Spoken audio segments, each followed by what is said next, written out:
할렐루야. 네, 이 새벽에 나오신 여러분 위해 오늘도 주님의 평강과 주님의 은혜가 넘쳐나기를 바랍니다. 자, 우리 사무엘상 이제 3장 10절의 말씀은 드디어 사무엘에게 하나님이 말씀하셨고 사무엘이 그 말씀을 듣고 그대로 순종하는 모습을 볼 수 있습니다. 자, 3번이나 하나님의 음성이 들려왔는데 그 음성은 꼭 사람의 음성 같았을 거예요.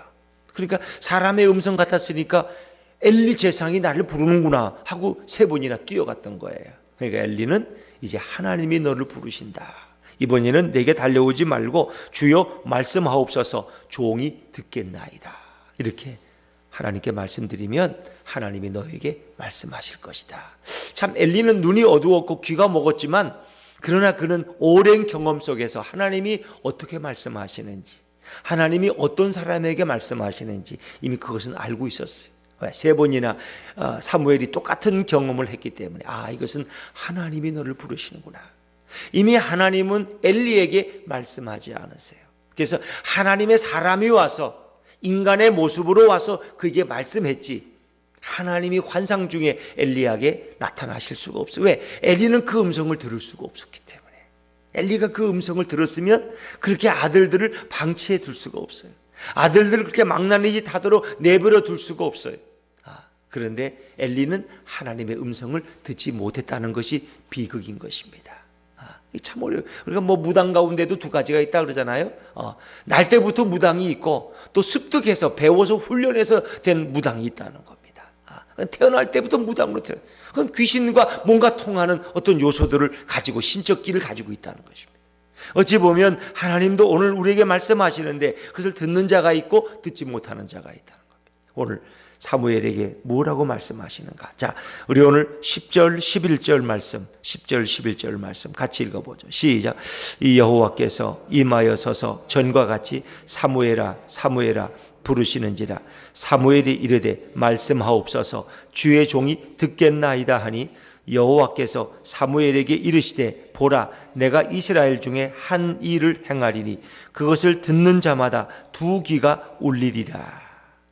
내가 이스라엘 중에 한 가지 일을 행할 것인데 그 말을 듣는 자마다 2귀가 울린다. 2귀가 울린다는 것은 뭐예요? 그 충격적이라. 충격을 받을 것이다. 이제 그래서 사무엘에게 오늘 주시고자 하는 말씀이 뭐예요? 엘리 가문의 이야기예요. 전쟁에 나갔다가 복궤를 빼앗기고 패배하는 얘기. 2 아들 홈니와 비느하스가 이제 죽음을 당하고 다음에 그 소식을 들은 엘리도 의자에서 떨어져서 죽어버리고.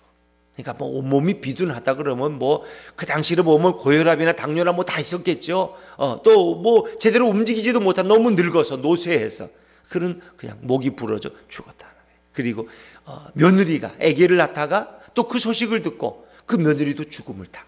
그러면서 이가봇이라고 외치는데 아이의 이름을 이가봇이라. 하나님의 영광이 우리 가문에서 떠났다는 거예요. 그 아이는 살았지만은 어른들은 다 죽었어요. 그래서 뭐라 그랬어요? 이 가문에 노인이 없다는 거예요.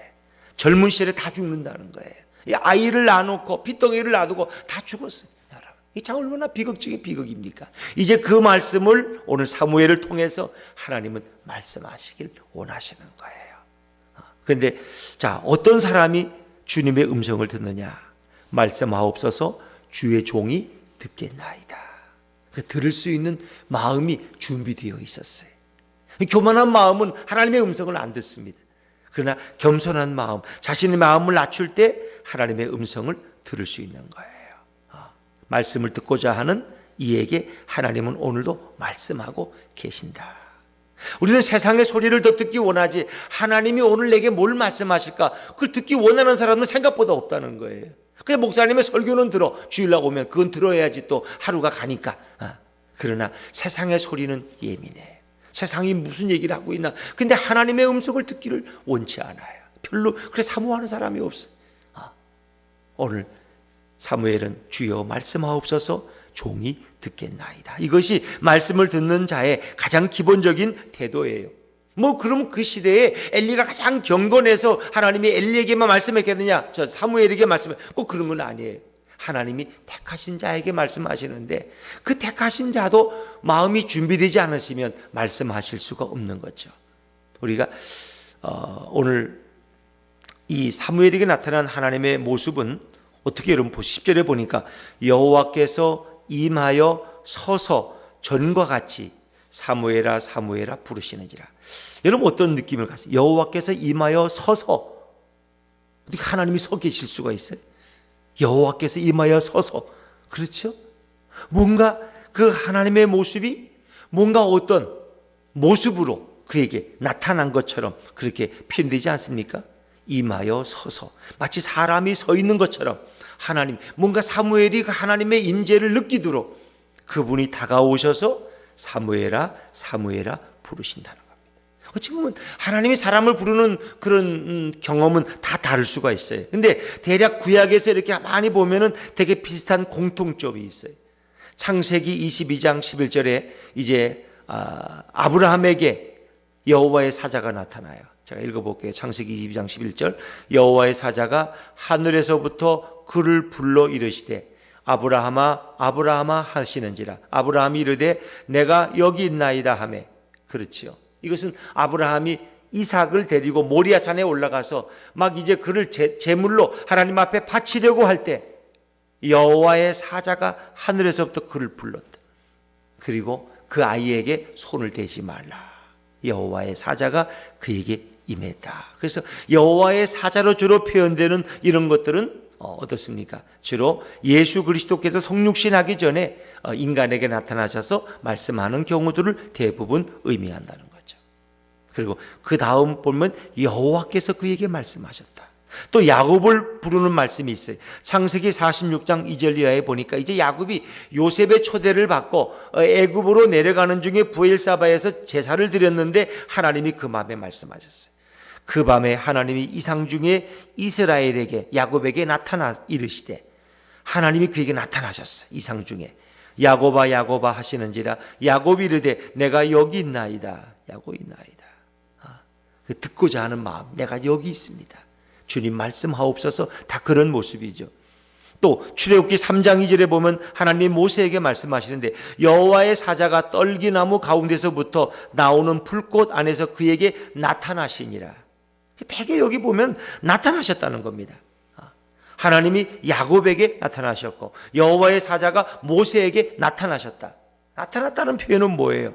어떤 그에게 어떤 느낌으로 임했다는 것입니다. 그것이 어떤 인간, 여호와의 사자라고 하는 인간의 어떤 모습으로 나타나셨든지 하여튼 그에게 말씀하셨다는 거예요. 처음에는 여호와의 사자가 이렇게 말씀하셨고 또 출애굽기 3장 4절에 보니까 여호와께서 그를 불러 이르시되 모세야 모세야 하시매 그가 이르되 내가 여기 있나이다. 그래서 거기 아브라함아 아브라함아 모세야 모세야 사무엘아 사무엘아 하나님은 말씀하시는 거예요.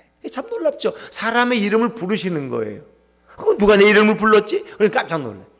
물론 뭐 어떤 분들 그런 경험도 있어요. 아니 누가 불러 돌아보니까 아무도 자기를 부른 사람이 없는 거야. 또 그런 분들도 있더라고요. 어떤 위험한 자리에 있었는데 자꾸 누가 막 불러요, 급하게. 그래서 불러서 누가 날 부르지 하고 왕자가 갔더니 그 자리에 뭐가 이렇게 큰 위에서 떨어져 가지고 큰일 날 뻔했어. 그런데 누가 날 불렀기 때문에 그 자리를 피해서 그 사람 부른 사람 찾아가다 보니까 그 자리를 피할 수 있었어요. 뭔가 순식간에 누가 나를 부르는 경험. 근데 부른 사람은 아무도 없는 거야. 오늘도 사람이, 인간이 누구를 부르든 아브라함아 아브라함아 사무엘아 사무엘아 모세야 모세야 꼭 두 번씩 불러요. 또 예수님이 누구를 불렀어요? 마리아야 라고 불렀어요. 마리아가 그 예수님의 부활의 현장에 갔더니 아무도 없어. 아니 누가 우리 예수님을 훔쳐갔어. 예수님의 시신을 누가 가져갔지. 난리가 난 거예요. 그래서 막 울고 있는데 예수님이 오셔서 마리아야 라고 부르시는 거예요. 그 마리아라고 부르는 그 음성이 누구예요? 모세야 모세야 아브라함아 아브라함아 사무엘아 사무엘아 부르시던 그분, 바로 우리가 사사기에서는 여호와의 사자가 삼손에게 이르시되 마노아에게 이르시되 여호와의 사자가 바로 그분이 이 땅에 성육신하기 전에 바로 인간의 몸으로 오시기 전에 인간에게 나타나셔서 말씀하시는 예수 그리스도였다는 거예요. 제2격인 성자 하나님이셨다는 거예요.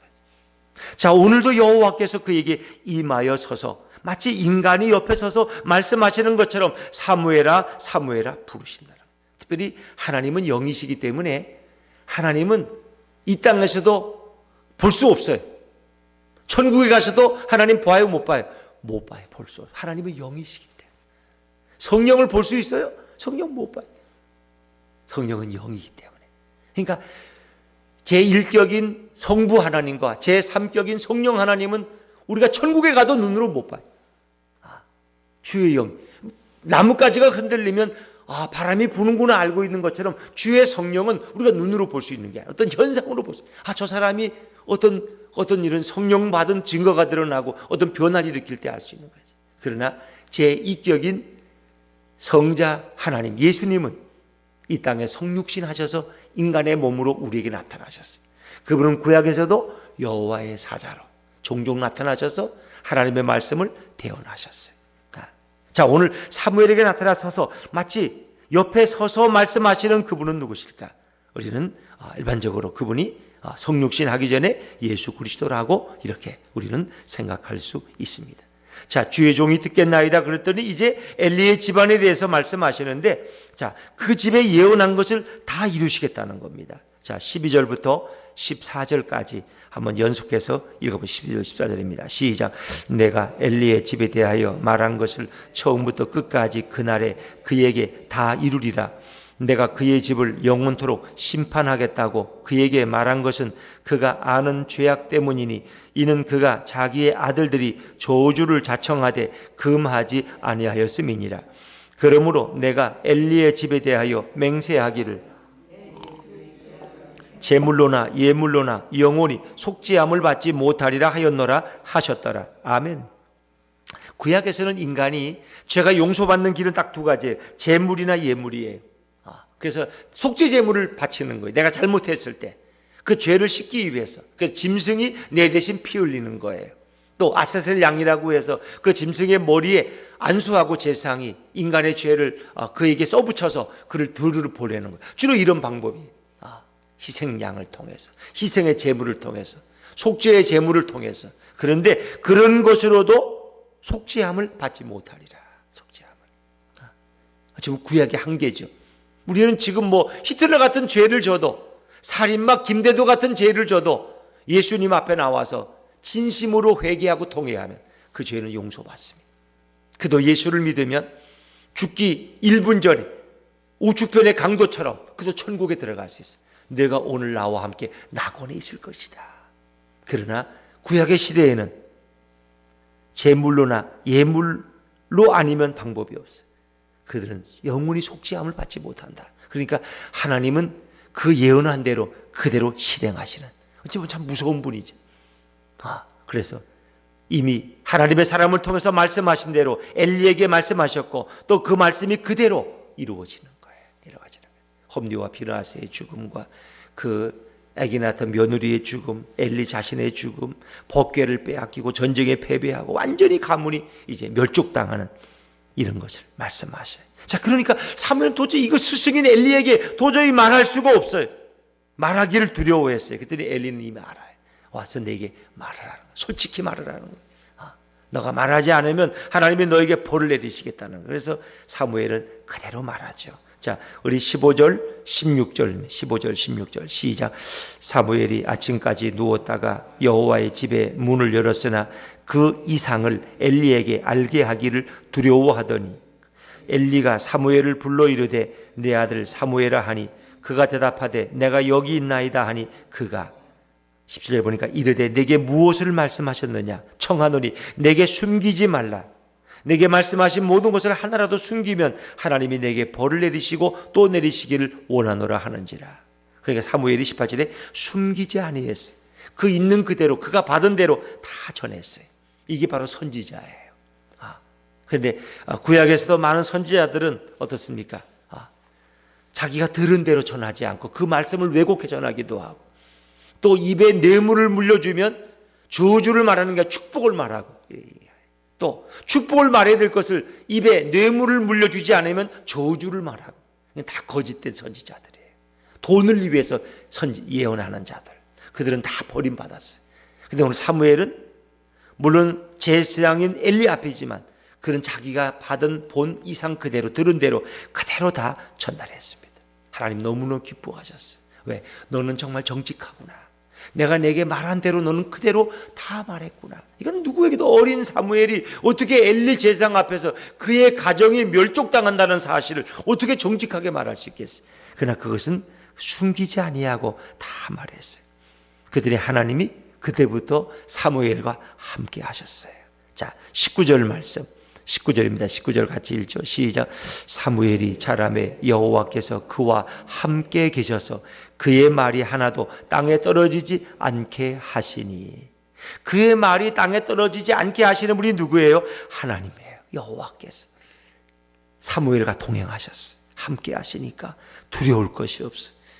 그의 말, 하나님이 그에게 주신 이상이나 환상이나 계시나 그 말씀이 하나도 땅에 떨어지지 않는다는 건 뭐예요? 그 말이 다 성취된다는 것입니다. 그러니까 사무엘이 예언하면 다 이루어져요. 100% 이루어져요. 100%. 하나님이 그렇게 역사하시거든. 하나도 땅에 떨어지지 않는다는 것은 그것이 다 이루어진다는 거예요. 다 성취된다는 거예요. 그러니까 그 말씀에 권위가 있는 거죠. 아, 사무엘은 정말 하나님의 선지자구나. 그가 말하면 다 이루어져. 100% 이루어져. 하나도 이루어지지 않는 게 없어. 그런 거예요. 그러니까 그의 권위가 당연히 올라가죠. 백성들은 사무엘을 진정한 하나님의 종으로, 선지자로 그를 존경하고 따르게 되었다는 거죠. 자, 우리 20절 말씀, 20절입니다. 시작. 단에서부터 브엘세바까지의 온 이스라엘이 사무엘은 여호와의 선지자로 세우심을 입은 줄을 알았더라. 그러니까 하나님께서 온 백성 앞에 사무엘의 권위를 높여주는 거예요. 하나님이 그를 높이실 때는 이렇게 높이시는 거예요.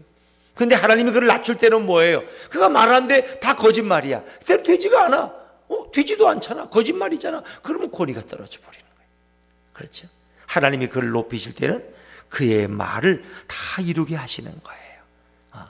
그래서 온 백성은 하나님이 사무엘을 그의 선지자로 세운 것을 다 알게 된 거예요.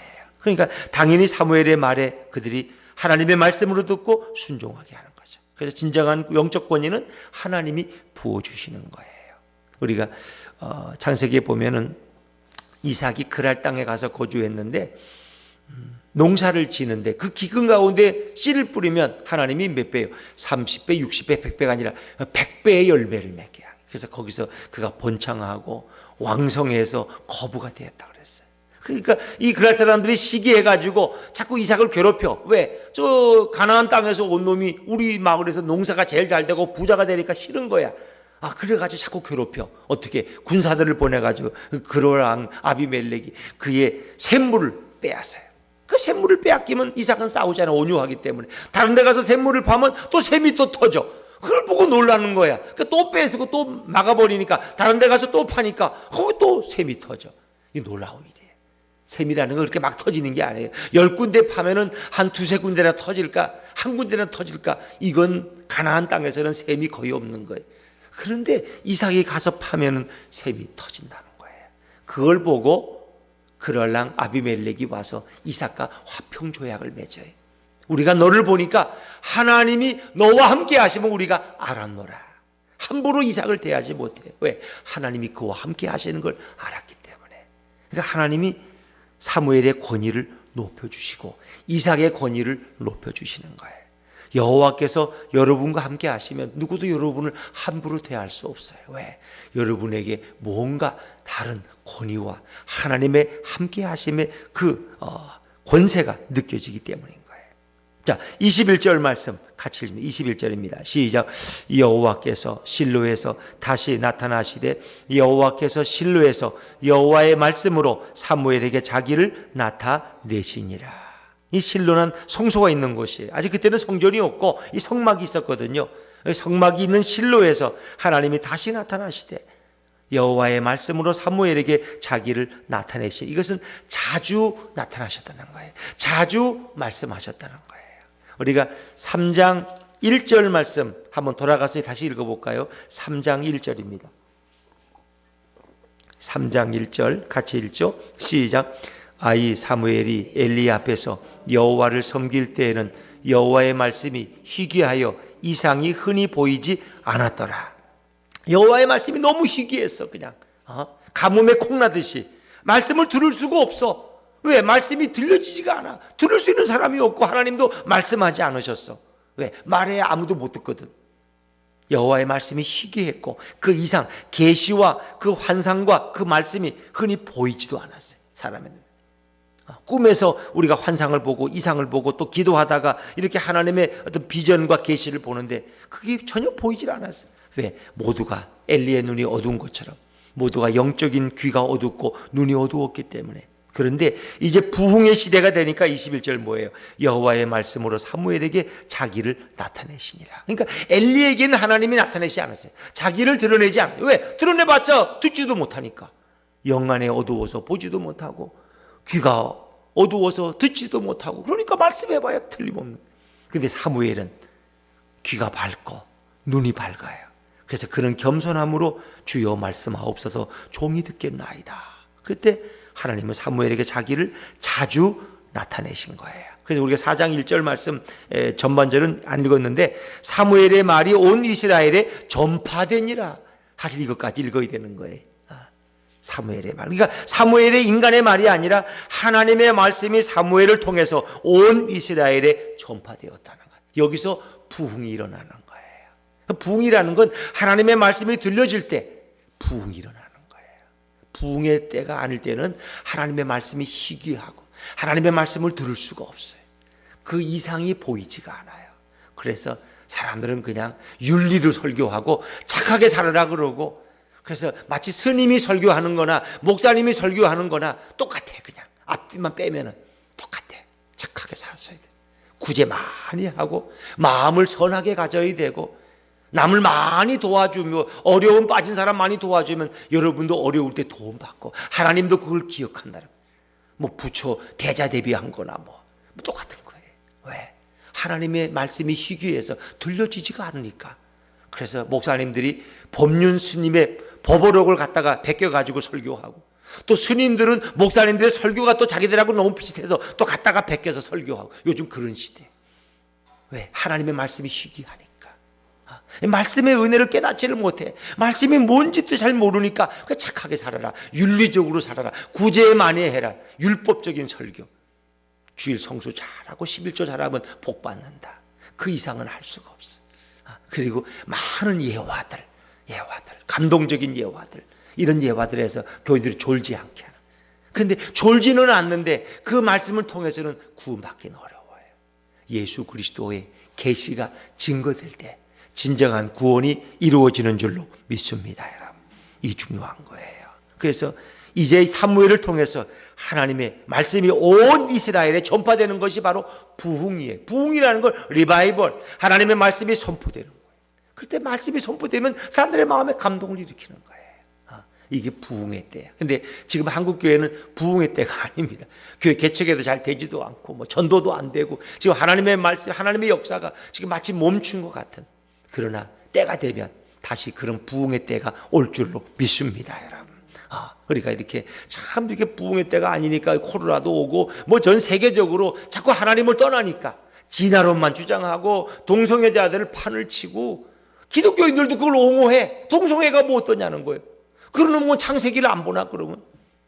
창세기 15장 14장은 뭘로 설명해? 소돔성애 게이들이 많았는데 동성애자들이 하나님이 다 진멸하셨는데 그건 뭘로 설명하냔 말이에요.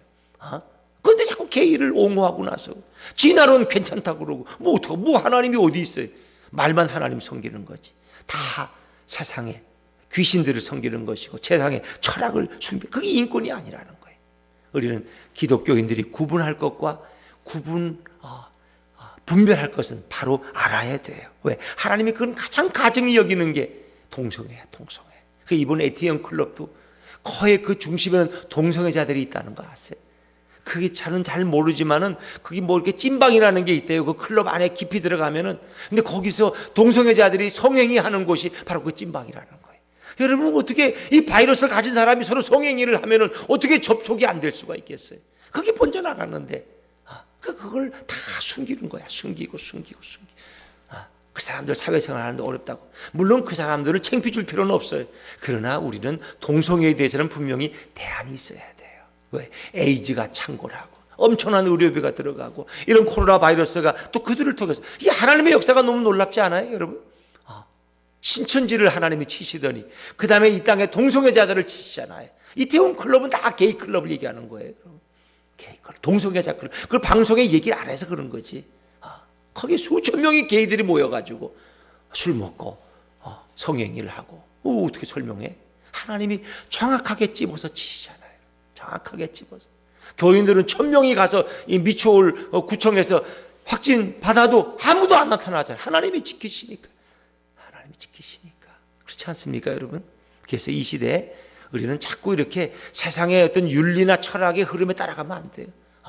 그게 되게 인권이고 뭐 이런 거 같지만 때로는 인본주의일 수도 있고 하나님을 부정하는 사상일 수도 있어요. 그러니까 하나님을 인정하는 우린 자세에 서서 물론 포용할 것은 포용하고 받아들일 것은 받아들이고 인정할 것은 인정하되 아닌 것은 아닌 거예요. 그것은 하나님만이 물론 하실 수 있죠. 우리 인간의 힘으로는 할 수 없죠. 그러나 우리는 옳고 그른 것을 구분할 줄은 알아야 돼. 하나님은 오늘도 말씀하고 있다.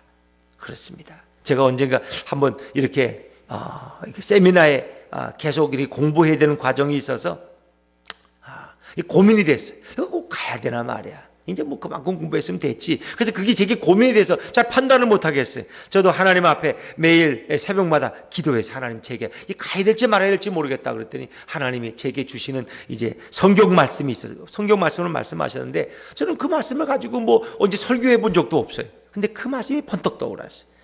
너는 배우고 확신한 일에 거하라. 아니 이런 말씀이 어디 있지? 성경에 있는 것 같은데 어디서 들은 말씀 같은데 그래서 찾아보니까 디모데후서 3장 14절에 바울이 디모데에게 주는 말씀이에요. 근데 그것이 15절부터 보니까 내가 어릴 때부터 성경을 알았나니 그리스도 예수 안에 믿음으로 그 성경은 너를 구원에 이르게 한다는 말씀이었어요. 배우고 확신한 일에 거하라. 저는 그래서 뒤도 안 돌아보고 그래 가서 배워야 되겠다 이렇게 결심했어요. 왜? 하나님이 이렇게 말씀하셔. 성경 말씀을 통해서 내게 주셨는데 뭘 더 의심할 게 있어요. 그렇잖아요. 여러분도 우리 인생에 뭐 매일 사무엘처럼 그렇게 말씀을 못 듣더라도 우리가 인생의 중대한 문제 앞에 설 때 하나님 앞에 기도하실 수 있고 우리가 기다리면 주님은 말씀하십니다. 그래서 날마다 주님의 음성 가운데서 우리가 예수님과 동행하는 여러분 되시기를 주의 이름으로 축원합니다. 기도하겠습니다.